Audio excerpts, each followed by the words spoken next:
इस वक्त की सबसे बड़ी खबर पाकिस्तान से है, जहां बलोच लिबरेशन आर्मी ने अब भी पाकिस्तानी सेना और आईएसआई के 182 सैनिकों को बंधक बनाकर रखा हुआ है। बलोचिस्तान के इन विद्रोही लड़ाकों ने यह धमकी दी है कि अगर पाकिस्तान की सेना ने उन पर हमला किया तो वो इन 182 सैनिकों को गोलियों से भून देंगे। जिस ट्रेन को इन विद्रोहियों ने बंधक बनाया है उस ट्रेन का नाम है जाफर एक्सप्रेस और ये एक पैसेंजर ट्रेन है जिसकी सेवाएं पिछले अक्टूबर महीने से ही बहाल की गई थी। इस नक्शे पर अभी आप देख पाएंगे कि यह ट्रेन बलूचिस्तान की राजधानी क्वेटा से 1600 किलोमीटर की दूरी तय करके पेशावर जा रही थी। यह इस ट्रेन का रूट है जो आपकी स्क्रीन पर है। क्वेटा में पाकिस्तान की सेना और आईएसआई के जो सैनिक तैनात थे उनकी अलग अलग बटालियंस को पाकिस्तान के पंजाब प्रांत पहुंचना था और बताया जा रहा है कि 3 से 4 बोगियों में पाकिस्तानी सेना के 200 से ज्यादा जवान भी बैठे हुए थे और पूरी ट्रेन में 500 यात्री सवार थे, जिनमें से 200 पाकिस्तानी सेना के सैनिक थे। बलोच लिबरेशन आर्मी के 400 से 500 विद्रोही लड़ाकों ने इस ट्रेन को हाईजैक करने के लिए उस पर हमला किया और यह हमला बलोचिस्तान के ही बोलान इलाके में किया गया।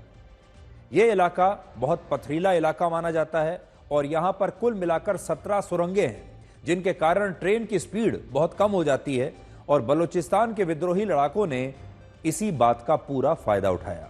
उन्होंने बोलान इलाके के पास पहले एक सुरंग में धमाका किया और इसके बाद ट्रेन पर गोलीबारी शुरू कर दी। इस गोलीबारी में पाकिस्तान की सेना के 20 जवान मारे गए और बाद में विद्रोही लड़ाकों ने पूरी ट्रेन को ही अपने कब्जे में ले लिया।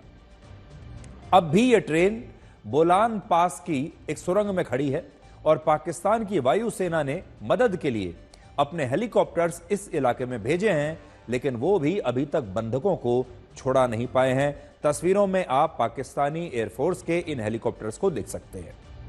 बलूचिस्तान लिबरेशन आर्मी के प्रवक्ता ने इस हाईजैक को लेकर 3 बड़ी जानकारियां दी हैं। पहला, उसने आम यात्रियों को छोड़ दिया है जिनमें महिलाएं और बच्चे भी शामिल हैं।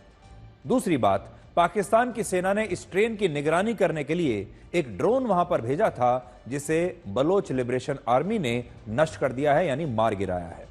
तीसरी बात, जिन विद्रोही लड़ाकों ने ट्रेन को बंधक बनाया है यानी हाईजैक किया है वो एंटी एयरक्राफ्ट गन्स से लैस है जो लड़ाकू विमानों को ट्रेन में बैठे बैठे ही निशाना बना सकते हैं। और बलोच लिबरेशन आर्मी ने यह धमकी भी दी है कि अगर पाकिस्तान की सरकार और सेना ने इस हाईजैक के खिलाफ कोई भी हमला किया तो वो बंधक बनाए गए सभी 182 पाकिस्तानी सैनिकों को वहीं पर जान से मार देंगे। इस हमले में बलोच लिबरेशन आर्मी की मजीद ब्रिगेड शामिल है और यह वही ब्रिगेड है जिसमें फिदायीन हमलावर शामिल होते हैं जो आत्मघाती हमला करके इस पूरी ट्रेन को 1 सेकंड में उड़ा सकते हैं और वो अपनी जान की परवाह बिल्कुल नहीं करेंगे। और यही बात इस वक्त पाकिस्तान की सरकार और सेना को बहुत डरा रही है, क्योंकि जिन लोगों ने इस ट्रेन को अभी तक अपने कब्जे में लिया है वो सारे फिदायीन लड़ाके हैं, यानी वो 1 मिनट में अपने आप को भी उड़ा लेंगे और इस पूरी ट्रेन को भी उड़ा देंगे। जिसने 20 साल बंबई पर राज किया है उसके नाम से बंबई थर-थर कांपती थी। पाकिस्तान जैसे देश बलोच लिबरेशन आर्मी को एक आतंकवादी संगठन मानते हैं, जबकि हमारा देश भारत इसे आतंकवादी संगठन नहीं मानता और इसीलिए हम भी इन्हें आतंकवादी नहीं कह रहे बल्कि इन्हें हम विद्रोही कह रहे हैं या लड़ाके कह रहे हैं। ये जो संगठन है ये 25 साल पहले वर्ष 2000 में बना था और ये खुद को क्रांतिकारियों का एक समूह कहता है जो पाकिस्तान से बलूचिस्तान की आजादी के लिए जंग लड़ रहा है। तो बलोच लिबरेशन आर्मी ये कहती है कि हम बलूचिस्तान की आजादी के लिए लड़ने वाले क्रांतिकारी हैं, हम आतंकवादी नहीं हैं। यह पाकिस्तान का सबसे बड़ा और खतरनाक विद्रोही गुट है जिसके पास 6000 विद्रोही लड़ाके हैं।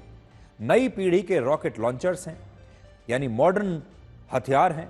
M16 सीरीज की ऑटोमेटिक राइफल्स हैं जिन्हें अमेरिका बनाता है और इस संगठन के पास बलूचिस्तान में एक बहुत तगड़ा नेटवर्क है जिसके कारण पाकिस्तान की सेना इस संगठन को अपने लिए सबसे बड़ा खतरा मानती है। वर्ष 2024 में बलूचिस्तान में 938 हमले हुए थे, जिनमें सबसे ज्यादा 302 हमले इसी बलोच लिबरेशन आर्मी ने कराए थे। और यह संगठन सिर्फ ड्रग्स और अफीम की तस्करी से ही हर साल 650 करोड़ रुपए कमाता है। एक जमाने में पाकिस्तान ऐसे आतंकवादियों को ट्रेनिंग दिया करता था जो भारत में आकर आतंकवादी हमले करते थे, भारत की फ्लाइट्स को हाईजैक कर लिया करते थे। और इन्हीं में से एक हाईजैक को कंधार हाईजैक कहा जाता है, जिसमें वर्ष 1999 में पाकिस्तान के आतंकवादियों ने इंडियन एयरलाइंस की IC-814 फ्लाइट को हाईजैक कर लिया था और बदले में भारत से मसूद अजहर जैसे 3 खतरनाक आतंकवादियों को छुड़वा लिया था। और ये आतंकवादी आज भी पाकिस्तान में खुलेआम घूम रहे हैं। लेकिन समय का चक्र देखिए कि आज इसी पाकिस्तान में, जो पाकिस्तान हमारे देश में आतंकवादी हमले करवाता था, जो हमारी फ्लाइट्स को हाईजैक करवाता था, जो अपने आतंकवादियों को ट्रेनिंग देकर हमारे यहां भेजता था, आज उसी देश में पाकिस्तान में सबसे ज्यादा आतंकवादी हमले हो रहे हैं। और अब बलोच लिबरेशन आर्मी ने पाकिस्तान की एक पूरी ट्रेन को ही हाईजैक कर लिया है। वर्ष 2012 में अमेरिका की तत्कालीन विदेश मंत्री हिलरी क्लिंटन ने पाकिस्तान से कहा था कि आतंकवाद उस सांप की तरह है जो एक न एक दिन उसे भी डसेगा। और आज पाकिस्तान के साथ यही हो रहा है। अगर आप अपने घर में सांप पालोगे तो एक दिन ये सांप आपको ही डसेगा, और पाकिस्तान ने भी बिल्कुल यही किया है। आज पाकिस्तान के पाप का घड़ा भर चुका है और अब इसी महीने जारी हुए ग्लोबल टेररिज्म इंडेक्स में पाकिस्तान पूरी दुनिया में दूसरे नंबर पर आ गया है, जिसका मतलब यह है कि आतंकवाद से प्रभावित देशों की सूची में पाकिस्तान अब पूरी दुनिया में दूसरे नंबर पर है। आतंकवाद से पाकिस्तान का पुराना रिश्ता रहा है। अब आप ये देखिए कि बलूचिस्तान आखिर पाकिस्तान से आजादी क्यों मांग रहा है। आप में से बहुत सारे लोगों को बलूचिस्तान के बारे में नहीं पता होगा। बलूचिस्तान और पाकिस्तान के बीच ये जो समस्या चल रही है ये क्यों है, ये भी आपको नहीं पता होगा, तो इसके बारे में भी थोड़ा सा जान लीजिए। Balochistan Zavio anti vibration pad से वॉशिंग मशीन के नॉइज और वाइब्रेशन को कहें अलविदा।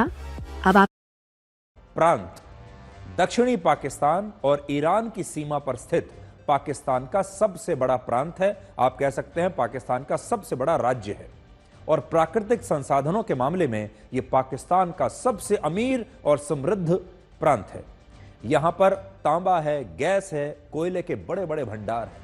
लेकिन सोचिए, प्राकृतिक रूप से इतना धनी और संपन्न होने के बावजूद पाकिस्तान में सबसे ज्यादा गरीबी भी इसी प्रांत में है, और इस गरीबी का कारण है खुद पाकिस्तान।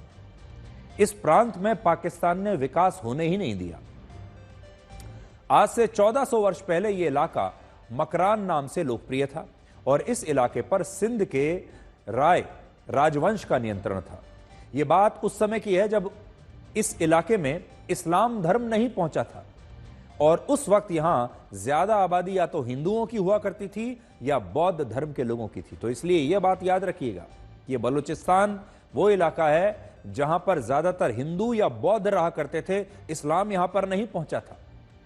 7वीं शताब्दी में जब अरब में इस्लाम धर्म की स्थापना हुई, उसके बाद अरब से आए विदेशी आक्रमणकारियों ने इस इलाके पर हमला किया और धीरे धीरे इस इलाके की पूरी डेमोग्राफी बदल दी, आबादी पूरी बदल दी और इस क्षेत्र में हिंदू और बौद्ध धर्म का वर्चस्व समाप्त हो गया और इस्लाम का वर्चस्व शुरू हुआ। वर्ष 1783 में जब भारत पर ब्रिटिश सरकार का कब्जा पूरा हो चुका था, उस समय बलूचिस्तान रियासत ने यहां के ग्वादर बंदरगाह को ओमान के सुल्तान को बेच दिया। उस समय बलूचिस्तान की इस रियासत को कलात खानत कहा जाता था और आजादी से पहले अंग्रेजों के शासनकाल में भारत ने जो 565 रियासतें थीं, ये भी उन्हीं में से एक थी। इसलिए आगे बढ़ने से पहले यह भी जान लीजिए, भारत की 565 रियासतों में से एक ये भी थी। हालांकि इस रियासत ने भारत की आजादी के आंदोलन में कोई हिस्सा नहीं लिया और यह रियासत हमेशा से ही खुद को आजाद मानती थी, स्वतंत्र मानती थी। फिर वर्ष 1947 में जब भारत और पाकिस्तान का बंटवारा हुआ, तब इन सभी रियासतों को 2 विकल्प दिए गए। पहला, भारत में विलय कर लीजिए, भारत में शामिल हो जाइए, या पाकिस्तान में से, भारत या पाकिस्तान में से किसी को चुन लीजिए, एक को, एक देश में अपनी रियासत का विलय कर लीजिए। और दूसरा विकल्प था, अगर कोई रियासत इन दोनों देशों में अपना विलय नहीं चाहती तो वो स्वतंत्र यानी आजाद रह सकती है। उस समय कश्मीर की तरह बलूचिस्तान की रियासत ने भी यही तय किया कि वो न भारत में मिलेगी न पाकिस्तान में, और वो आजाद रहेगी। हालांकि बलूचिस्तान के शासक पर पाकिस्तान का बहुत दबाव था कि वो पाकिस्तान में अपना विलय कर लें, जबकि कुछ ऐतिहासिक दस्तावेजों में यह भी लिखा है कि उस समय की बलूचिस्तान रियासत भारत में अपना विलय करने की इच्छुक थी। लेकिन 27 मार्च 1948 को पंडित जवाहरलाल नेहरू के करीबी वीपी मेनन ने ऑल इंडिया रेडियो पर देश को यह जानकारी दी कि बलूचिस्तान के शासक ने भारत में अपनी रियासत के विलय का प्रस्ताव भेजा है, लेकिन भारत इस प्रस्ताव को अस्वीकार करता है और भारत का बलूचिस्तान से कोई लेना देना नहीं है। तो सोचिए, बलूचिस्तान कह रहा है कि हम भारत में विलय चाहते हैं, भारत कह रहा है कि हम ये विलय नहीं चाहते। इस बात से तब देश के पहले गृह मंत्री सरदार वल्लभ भाई पटेल इतना नाराज हुए कि उन्होंने तुरंत एक स्पष्टीकरण जारी करते हुए कहा कि भारत को ऐसा कोई प्रस्ताव मिला ही नहीं है। लेकिन बहुत सारे इतिहासकार मानते हैं कि उस समय बलूचिस्तान के शासक अपनी रियासत को भारत में मिलाने के लिए काफी इच्छुक थे, लेकिन पंडित नेहरू ने इस रियासत के महत्व को समझा ही नहीं और इसे भारत में विलय नहीं किया। जबकि मोहम्मद अली जिन्ना को जैसे ही इसकी खबर लगी तो उन्होंने ऑल इंडिया रेडियो के इस कार्यक्रम के 2 दिन के बाद ही 29 मार्च 1948 को पाकिस्तान की सेना के माध्यम से बलूचिस्तान पर हमला करवा दिया और बलूचिस्तान को पाकिस्तान में मिला लिया। और उसी दिन से बलूचिस्तान के लोग ये कहते हैं कि ये विलय उनकी मर्जी के खिलाफ हुआ था और अब उन्हें पाकिस्तान से आजादी चाहिए। यहां एक और दिलचस्प जानकारी आपके लिए यह भी है कि वर्ष 1946 में बलूचिस्तान की रियासत ने ब्रिटिश सरकार के खिलाफ अदालत में एक केस लड़ा था और यह मांग की थी कि आजादी के बाद उनकी रियासत को हमेशा की तरह आजाद रखा जाए। इस रियासत की तरफ से यह केस आप जानते हैं किसने लड़ा था? यह केस लड़ा था मोहम्मद अली जिन्ना ने। वो उस जमाने के बड़े और मशहूर वकील हुआ करते थे। जिन्ना ने यह केस लड़ा और इसके बदले में उन्होंने बलूचिस्तान से बहुत मोटी फीस ली थी। लेकिन हैरानी की बात है कि फिर उसी मोहम्मद अली जिन्ना ने पाकिस्तान के निर्माण के 1 साल के बाद ही बलूचिस्तान पर हमला करके उसे पाकिस्तान में जबरदस्ती मिला लिया और पाकिस्तान और बलूचिस्तान के बीच यह झगड़ा आज तक चल रहा है। बलूचिस्तान के लोग पाकिस्तान से इसलिए भी नफरत करते हैं क्योंकि पाकिस्तान ने बलूचिस्तान का सिर्फ और सिर्फ शोषण किया है। पाकिस्तान के कुल क्षेत्रफल में बलूचिस्तान की हिस्सेदारी 44% है। यह भी आप याद रखिएगा। लगभग आधा पाकिस्तान जो है वो बलूचिस्तान क्षेत्र में है। लेकिन पाकिस्तान की संसद में बलूचिस्तान की हिस्सेदारी सिर्फ 6% है। सोचिए, क्षेत्रफल में 44%, लेकिन पाकिस्तान की संसद में हिस्सेदारी सिर्फ 6%। पाकिस्तान बलूचिस्तान के तांबे, गैस और कोयले से हजारों करोड़ रुपए कमाता है, लेकिन बलूचिस्तान के लोग आज भी गरीब हैं। आज भी खाने के लिए उनके पास अनाज नहीं है और आज भी वो लोग भूखमरी से, गरीबी से संघर्ष कर रहे हैं। वहां के हालात बहुत खराब हैं। बलूचिस्तान की 70% आबादी गरीबी रेखा से नीचे है और यह दुनिया के उन चुनिंदा इलाकों में आता है जहां सबसे ज्यादा गरीबी और लाचारी है। और इस अनदेखी के कारण ही बलूचिस्तान पाकिस्तान के इतना खिलाफ है और लगातार वर्षों से, दशकों से वो पाकिस्तान से आजादी मांग रहा है। अमेरिका के एक थिंक टैंक ने अपनी रिपोर्ट में बताया कि आने वाले वर्षों में पाकिस्तान का बंटवारा भी हो सकता है और पाकिस्तान सिर्फ पंजाब प्रांत तक ही सिमट सकता है। असल में पाकिस्तान में इस समय 6 प्रांत हैं। 6 हिस्सों में पाकिस्तान बटा हुआ है, जिनमें 4 प्रांत हैं। तो यह भी आप समझिए कि पाकिस्तान 6 हिस्सों में बटा है और वहां पर 4 प्रांत हैं।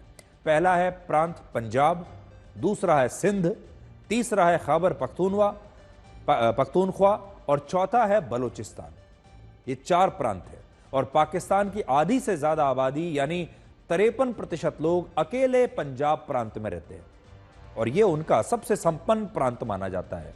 और पाकिस्तान की राजनीति में और पाकिस्तान की सेना में भी पंजाब प्रांत के लोगों का सबसे ज्यादा वर्चस्व है, सबसे ज्यादा प्रभाव है। जबकि सिंध में पाकिस्तान के 23%, खैबर पख्तूनख्वा में 17% और बलूचिस्तान में पाकिस्तान की सिर्फ 6% आबादी रहती है। अब पाकिस्तान का जो खैबर पख्तूनख्वा प्रांत है, वहां पश्तून समुदाय के लोग ज्यादा रहते हैं, जो खुद को अफगानिस्तान का हिस्सा मानते हैं। और हो सकता है कि पाकिस्तान का यह प्रांत एक दिन अफगानिस्तान में ही मिल जाए, क्योंकि वो अपने आप को अफगान मानते हैं। और एक आतंकवादी संगठन है जिसका नाम है तहरीक तालिबान पाकिस्तान। यह लगातार पाकिस्तान की सेना पर हमले करता रहता है। बलूचिस्तान प्रांत में पहले से ही आजादी के लिए आंदोलन चल रहा है और बलूचिस्तान एक अलग देश बनना चाहता है, जिसकी राजधानी ग्वादर या क्वेटा हो सकती है। और सिंध पाकिस्तान का वो प्रांत है जहां सबसे ज्यादा अल्पसंख्यक रहते हैं और सिंध को सिंधु नाम का देश बनाने की मांग भी चलती रहती है। इसलिए पाकिस्तान का यह प्रांत भी हो सकता है एक दिन पाकिस्तान से अलग हो जाए। और जो पाकिस्तान ऑक्यूपाइड कश्मीर है, वो तो आप जानते ही हैं कि चोरी से ली गई जमीन है, जो पाकिस्तान ने भारत से चुरा ली। और एक ना एक दिन पाकिस्तान ऑक्यूपाइड कश्मीर भी भारत में मिल सकता है। और पिछले हफ्ते ही भारत के विदेश मंत्री एस जयशंकर ने कहा था कि पीओके के भारत में मिलते ही कश्मीर समस्या का अंत हमेशा के लिए हो जाएगा और हमेशा के लिए कश्मीर में शांति स्थापित हो जाएगी। On Kashmir, actually, we have done, I think, a good job solving most of it. I think removing Article 370 was one step, number one. Then restoring growth and economic activity and social justice in Kashmir was step number two. Holding elections, which were done with a very high turnout, was step number three. I think the part we are waiting for is the return of the stolen part of Kashmir, which is on the under illegal Pakistani occupation. When that's done, I assure you, Kashmir solved.